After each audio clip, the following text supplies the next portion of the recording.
All right, so Raven, how is it going? It's going good. How are you? It's Friday. Like I said on the last one with Anna, it's Friday, man. I'm Yeah, just we made it. amped. Yep. We made it. So, thanks for taking time to chat. Yeah. As with what I've done with some of the other folks is start off by having you tell us who you are and what you do at Rubica. This is Raven Robertson. I'm a SDET in the NSM. I work in the SOC too. So mostly what I do is automation and I handle data parsing and data analysis and metrics, things like that. So it's a lot of fun. Nice. So before we get into some of the other questions, we first have to talk about the steps challenge Oh because yeah. you and Ash, Hmm. like I kept telling my wife, I was like, man, Raven just keeps getting steps. What is she doing? Like, Yeah, that's all I'm um, doing all day. so what was that like for you? Had you ever done a challenge like that before, where it was kind of sustained like 10 days? You're just doing a lot of like cardio. No, I haven't.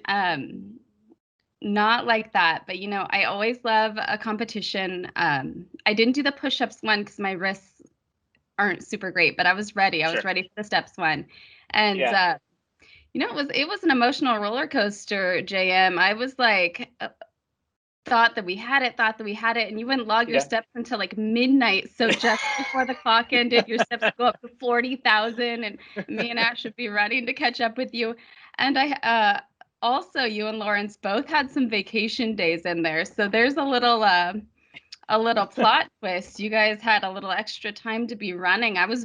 Had my camera off, just running in place during Yeah. meetings, trying to catch you. And I messaged Lawrence to stop chasing me around. He said he was dancing to video games, so that was So his I tip. knew that was going to be a potential argument. So I only did the steps during hours that I would have normally. Oh, okay, So all like right. during work hours, I didn't do them. So No, because I I knew like that was you. going to be You something. thought about all of the twists there, plot Well, twist. it was a really fun competition. Hopefully you felt better. I mean, probably not the day after, but like just feel Right. better, just like energy and stuff like that. Because I definitely noticed a change in my energy. Like after 5-6 days, I had more energy. So Oh my that's gosh. good. Yeah, that was huge. This is the first job I've had where I'm sitting so much in general. So it actually felt really good. Yeah. The air quality was really bad, but I have my elliptical here that's been doubling as a clothes hanger for Yeah. too long. So it finally got some use. My kids are like, "What are you doing?" I'm like, "I'm running. I'm chasing JM." That's But awesome. I had a great partner, so there was a lot of pressure too. I didn't want Ash doing 30,000 steps a day, and I'm just like twiddling along. So Yeah. No, it had to was keep it was a that. lot of fun. Okay, so you have an interesting background. So you're new to the tech industry. So you pivoted um, after doing some classes and like a boot camp and a certification process through CodeFellows. You got a certification in Python, Yes. like almost a year ago, like maybe a little less. So what was that like, and what did you do prior to that? Like, what made you want to kind of change fields? Yeah. So I've always been in customer service. I've done so many aspects of customer service from selling art to retail to being a barista, but most of what I've done is in the restaurant industry. And I was working in a bar in Pike Place Market called Lowell's for almost a decade. Yeah, And that was never meant to be my long-term plan, but it was it was decent money and I really enjoyed aspects of it, especially being in the market there. You get to interact with so many different kinds of people and I loved that part of it. sure. I love the diversity involved and you get people from all over the world and I also love to stay busy. So there were parts of it that I really enjoyed. But really I have two kids. The year that I left, my son was going into kindergarten and my daughter was going into junior high, and um, some just things fell into place in my life where I Yeah, just knew that it was time to move on. That even though that's a great job, it wasn't something where there was growth. The yeah, schedule was awful. I was working weekends. I wasn't really at home with my family as much as I wanted to be. So there was yeah, a few years there where um, I was just dying for something mentally stimulating. Also, I was trying to play with stocks and trying to incorporate learning where I could because there's only so much you can really learn at a job like that too. So Sure. I just knew it was time. So I left and went full time at Code Fellows. Just went Yeah. for it. It was really it's an immersive learning, so really pretty intense, like 40 to 80 hours a week, depending on the week, just being immersed in code. But Yeah. a great choice for me, really. So I remember when your resume came across, because we kept like tweaking the job description because you know, me and Riley were talking about like, well, what do we really need? And yours came across, and I thought it was interesting because you didn't have like the traditional path. And you know, one of the main requirements of the role was Python chops.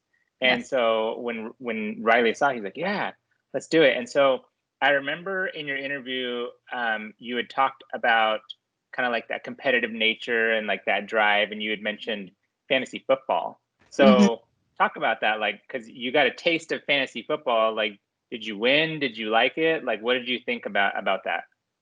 Yeah, I love fantasy sports. This is actually this year I did fantasy baseball with you for the first time. That was my fantasy Yeah, baseball. But I love fantasy football. I was in an all girls fantasy football league for years. I just, I don't know what it is about it. It just gets me like amped up. It gets my adrenaline going. So, and it makes the game for me more really, I love football anyway, but it makes every game enjoyable for me, right? Because I have yeah, stakes in every game. I want certain players to do well. So, yeah, um, I just love it. I love game nights. I know we talked about in my interview escape rooms and yeah, just that puzzle solving, which I guess is also what draws me to coding, is that problem yeah, solving and fitting pieces together right, and that satisfaction when you get it. It feels so good.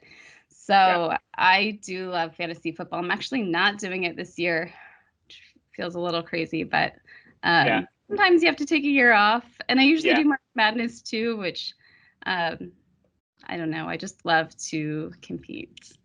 So do you think that that like gives you an advantage in the tech field? Because you hear a lot about, you know, the tech field being competitive, right? Do you Hmm. think that that kind of like gives you an advantage because you kind of have that built into you where you're just naturally competitive? Yeah, I think that there are parts of it, like I said, that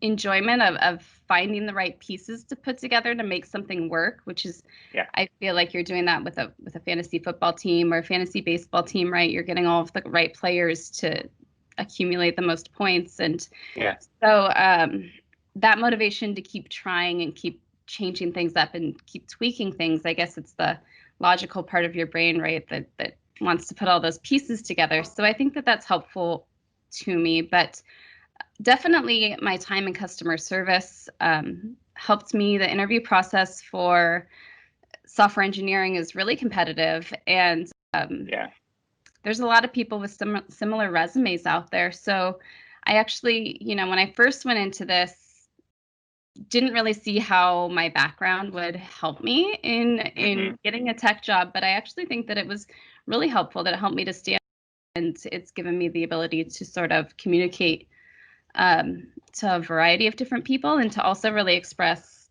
um, who I am and the things that I love, yeah, and which enables me to find a great fit for me, because a right, company like Rubica comes along and we can see that this is a great culture match and a great environment match. So for it was sure. very helpful. Nice. So, kind of sticking along the interview things, one of the things that I thought was kind of humorous was we were talking about Rubica, and there was like a long pregnant pause, and you said, "Is this Fran Dewing's company?" And I was like, how would you know that?" You're like, "Oh yeah, we went to high school." So, okay, let's spill the dirt. Yeah. What was Frances like in high school? Like, did you run in the same circles? Was she like, did you know who she was? Like, talk about that.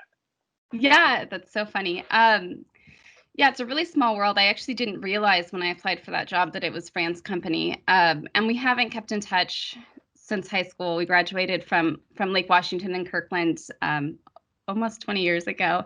Yeah. And yes, I did know who Fran was. I think everyone did. We didn't run in the same circles. It was a pretty big school. Yeah. Um, but Frances was known. She was a varsity athlete. She was voted by the students to be on the homecoming royalty court. She Yeah. was also president of our honor society. So I wish I had dirt, but you really see a lot of those same traits Yeah. that you Yeah. see in her now. That, I mean, the honor society is hard to get into. You had to have a great GPA, you had to have the Yeah. teacher references, and then they got in it just to do like community work and fundraising. So you see Yeah. those traits in Fran that we love in her now, that grit and that determination to do better, and you know, Yeah. to be a varsity athlete and to set goals. And also, I think everything she did back then was very team and community oriented also, right? So Yeah. those traits that we love about Fran now that make her a great leader, those were there back then. That's Fran's the real deal. I say she's Yeah. very genuine. That's just who she is. So That's awesome.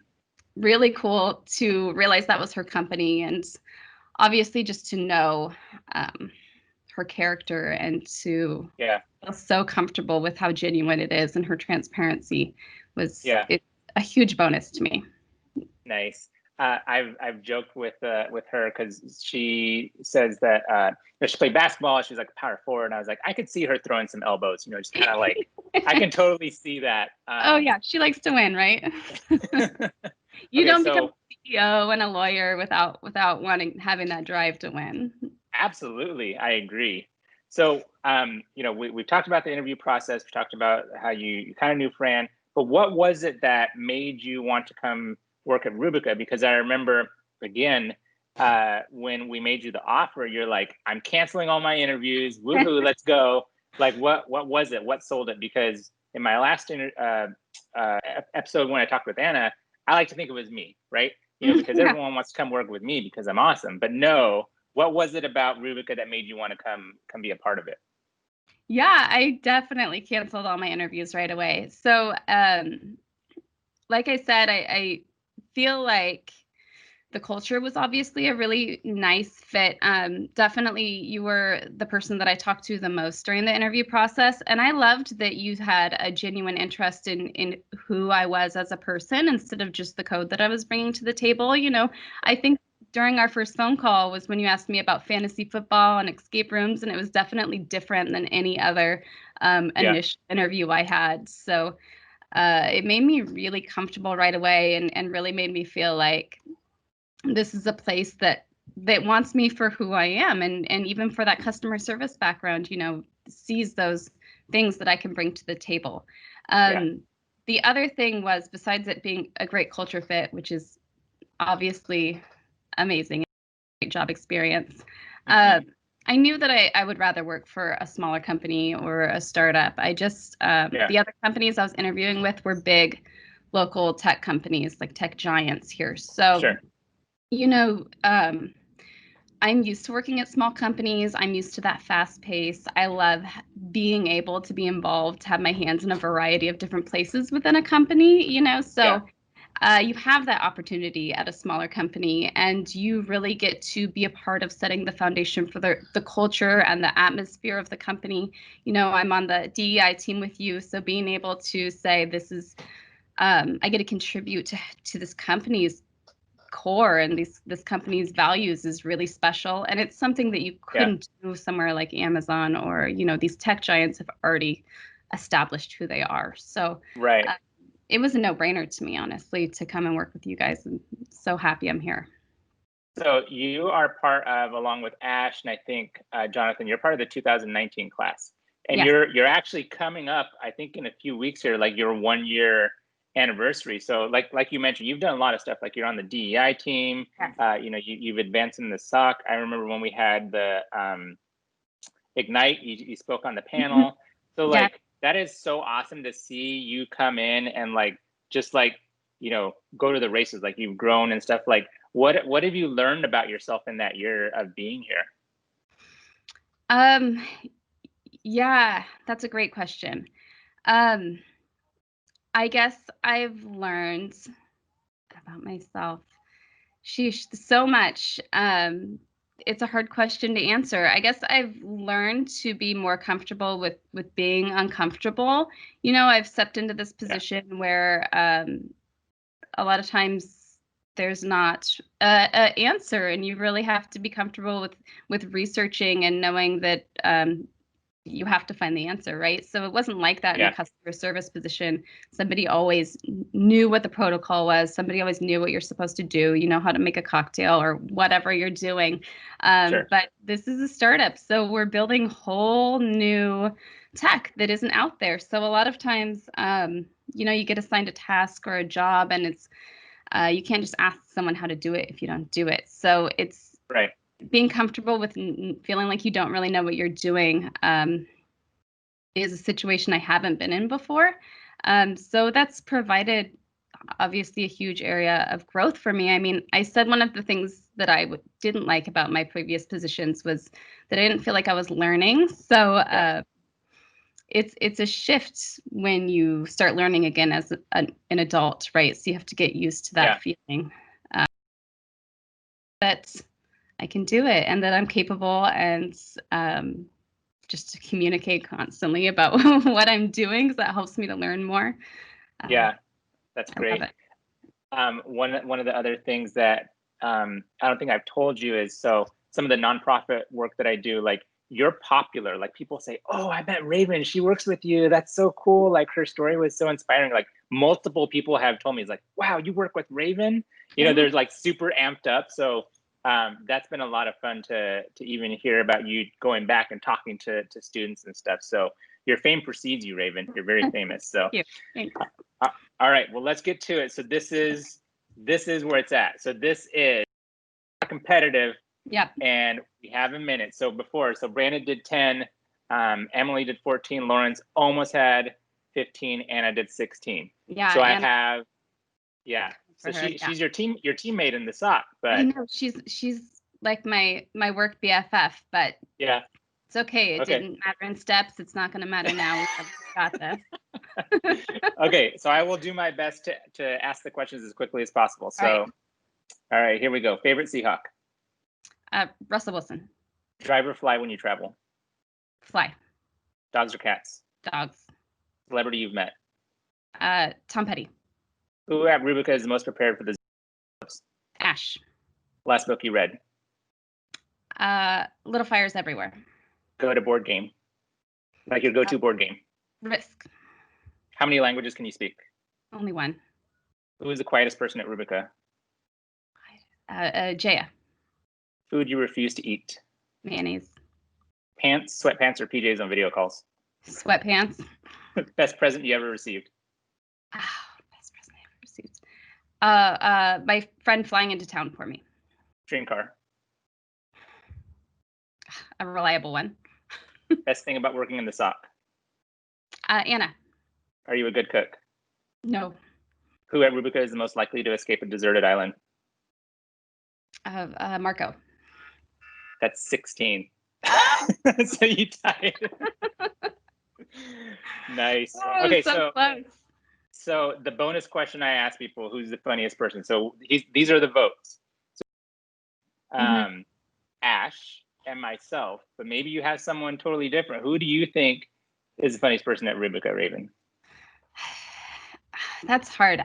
There are just different kinds of humor. So I talk to Tyson a lot, and I get those memes all the time, and I love that. But I'm gonna throw a curveball out there. I actually don't have very many interactions with this person, but whenever I do, they make me laugh, and it's Renell. Really? Yeah. Okay.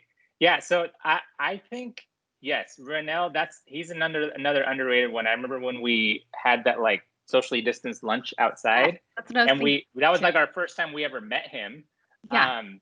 And you're right, he was funny. Like he was saying, and I'm trying to think of like how to describe the humor. It's not like, it's kind of like dry, sarcastic, but like right, a little like self-deprecating, which a little self-deprecating. Yeah. Okay. No, right. I can So get I down with that. talk to him a ton, but I feel like every time I do, there's a zinger in there that gets me. So That's very valid point. Okay. Yeah, I can get down with that. okay. That's funny. Yeah. All right. Well, thank you for taking time to chat. Yeah, and pleasure. you are tied with Anna. So you and Anna are both in the lead. Okay. So we'll see if that stands up. But actually, let's throw a curveball here. Oh. What are 3 questions you want to ask me? Oh. I'm totally unprepared for this. That's the curveball, Raven. I know, right? Okay. No, we were talking to put you to the test. Sure. I have no idea. Okay, I already know the dogs or cats question. I'll try not to copy you. Okay, best movie of all time. See, that is tricky. So I'm actually wearing, so I don't know if you can see it. It's a Back to the Future shirt, and it says, Marty, whatever you do, don't go to 2020. Yeah. So I would say that Back to the Future is definitely up there, but I have like 5 top favorites, but I mean, Back to the Future is definitely up there. I could get on board with that. Yeah. Yeah. What about top album? See, that's another tricky one because I have to go by genre because Yes, like I know. I can't pick just one, but if I had to like just make a decision, it would be 1988 Guy self-titled album. Oh, right. That's good. Okay. I'll try to have one that's more specified, right? So there's not so many options. I'm trying to think of the best way to say that. Okay, celebrity crush. Now or previously? Previously, how about high school celebrity crush? Jennifer Love Hewitt. And I would say like she's still on the list. Like, all right. Yeah, Jennifer Love Hewitt. Right, she's kind of looked the same. She stayed pretty consistent. There's something about that. Yeah. Awesome. So it's not as easy to ask questions as people think. Like it's not. No, I'm like deer in the headlights. So it's easier to answer the question. All right. Well, again, thank you for taking time to chat, and we'll catch up later. Yeah, thanks. All right. Bye.